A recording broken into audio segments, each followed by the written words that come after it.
So, around 2 weeks ago, I got recommended to try Takt OP. After trying it, personally I can say that the art from this game is really stunning, and the gameplay itself is simple yet really fun. So let's go ahead into the beginner's guide to Takt OP. I probably butchered the pronunciation. The first thing that I really want to talk about is about the positioning of your characters or Musicarts. Positioning your Musicarts is really important as it has something to do with their skills. Here you see 4 dots on the right and another 4 dots on the left. What it means is that the dots on the right is to indicate on which position this Musicarts is applicable on. And the left dots are to indicate the attack range of this Musicart. So let's say if you put a character that has its first dot grade in the first position, then when you try to attack, you will see this switch button, and once you press that, it will automatically correct the Musicart to their designated position. The same with the attack range. If you try to attack an enemy that is not in your attack range, which once again, it gets indicated by the dots, then they won't be able to cast their skills,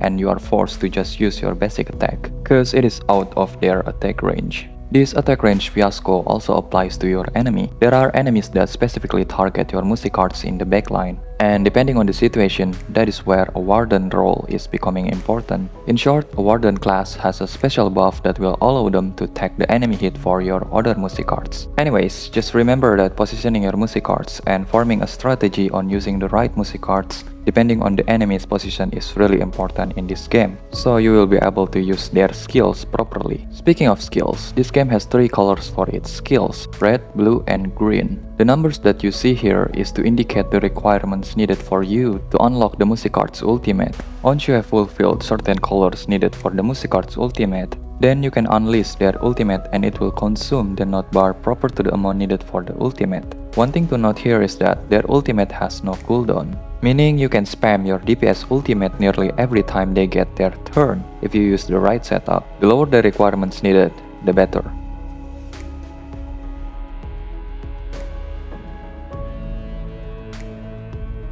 Last thing I needed to mention about the battle mechanics is that your Musicarts have stamina. Using skills will consume their stamina, and if you somehow drag the battle for too long and your Musicarts ran out of stamina, then they will basically get a permanent debuff called stamina depletion, which reduces their damage output and increases their damage taken by a certain percent. There are Musicarts that can restore ally stamina, so either you bring them or try to not drag the battle for too long. Speaking of Musicarts, let's learn about them more. The first thing that I wanna say is that getting SSR in this game is nice, but getting their copies would just be a luxury in a greater sense, which I'll talk about later. Anyways, aside from leveling your Musicarts, there are 4 ways for you to strengthen them. The first one, we have something called scale here. Upgrading their score will increase their overall stats. Some Musicarts that are slow also get some speed upgrades here. But this is not the only way to get the speed upgrades, which again I'll talk about that later. One thing I want you to keep in mind is that any Musicarts with speed lower than 80 are considered as slow. And since this game is speed based, having high speed on your Musicarts are really good.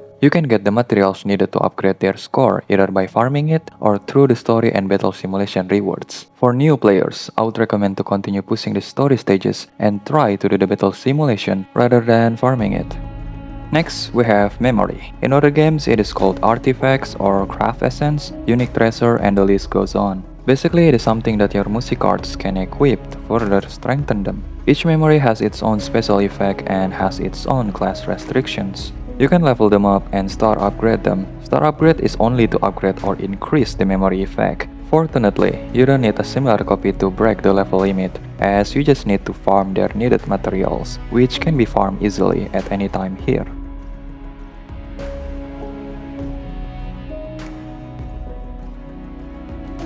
Next, we have harmony or quote-unquote the Musicarts gears. The gear here is called soundcore. Just like the skills, it has red, blue, and green as its colors. Red is for offensive stats, whereas blue and green are pretty much defensive stats. To choose their gear presets are rather simple, as you just need a simple click here and choose your desirable effects. And you can't use every preset here, as it will show you an exclamation mark if there is a conflicting soundcore from your other gear preset. My tips here are: First, this game only has two types of damage. The first one is physical and the second one is magical. By looking at their skills description, you will know what type of damage a Musicarts have, whether they are physical or magical, and if they are a single target type or an AoE damage type. If they are physical, then you can use the stacking physical attack each turn preset. It took 2 turns to get the same effect as this flat 6% P attack boost one, but better for the long run. About the speed that we talked earlier, if the Musicarts have their speed below 80, and the gear preset isn't conflicting with the other preset, then you might want to use this one that increases their speed by 5. You can also get speed substat from your soundcore. To upgrade your soundcore, you can press this promote button then press buff. You can also reforge the substats, which requires a material that you can buy from the shop. Another thing is that if they are an SD damage, you might want to pick this one that increases their SD damage by a certain percent. The same with the AoE one and so on.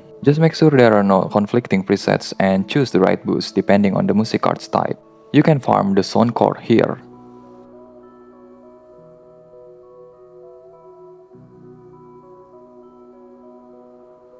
The last part would be range. This has something to do with our next topic as well as their Musicarts copies. Rather than copies, it is more exact to call them shards or nodes. If you pull a Musicarts dupe, you will get their shards. You need their shards to upgrade their skills. It costs 150 to awaken from the first gold 3 to gold 4. Pulling an SSR dupe will give you 50 shards, so you need 3 dupes to awaken them to gold 4. And this is why I said in the beginning that this is good, in a greater sense. The SR and R in this game is by no means bad, so don't underestimate them just because they are SR and R. Getting an SR and R dupes are easier, and this way you are forced to utilize the SR and R Musicarts more, which is great. So you are not just stuck with the SSR Musicarts, though in the end it doesn't really matter, as eventually you will need to build pretty much everyone. Cause there are plenty of contents that boosted certain faction stats. If you are wondering why my team is full with SSRs, it is because of the waifu reason, trust me. Anyways, you can buy the Musicarts shards from the regular shop and the expedition shop, though not everyone is available in the expedition shop. Moving on, about the banners. This game has it good. First, the PT carries over banners, and will not reset once the banner ends. It has only 75 summons as its PT. The first SSR is random, and the second SSR is guaranteed to red up character or Musicart.